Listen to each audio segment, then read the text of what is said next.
This is my review of the Canon FD 50mm 1.8 SC lens.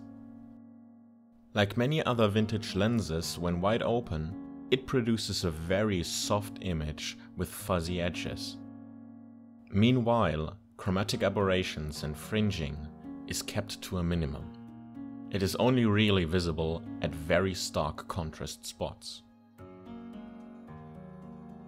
Stopping the aperture down to 2.8 clears the image up significantly and almost brings the lens to its maximum sharpness. The aperture ring itself is made of plastic and feels very cheap.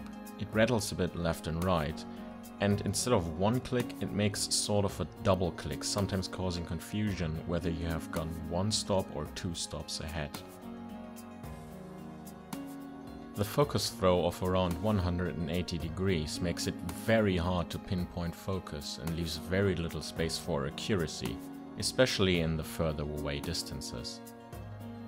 In video, this often results in very ugly and distracting focus hunting. Since the aperture has 5 blades, the bokeh is very significantly edgy, rather than a rounder, more pleasing shape that many people prefer. Despite its many handling and manufacturing drawbacks, this lens still produces a very beautiful and suitable image. Since it is 50mm and on my MFT camera creates therefore a 100mm equivalent picture, I use it mainly as a long portrait lens, but sometimes as a short telephoto lens.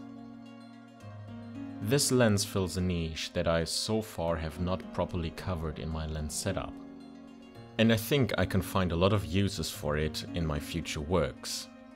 Since this lens is already several decades old, I hope it will last me just as long to come. For anyone looking into 50mm for the FD mount, I am however going to say that there are better alternatives, and if you're already going to spend money on a vintage lens, getting a 1.4 rather than a 1.8 might be the smarter choice, especially if you want perfect quality from such an old object.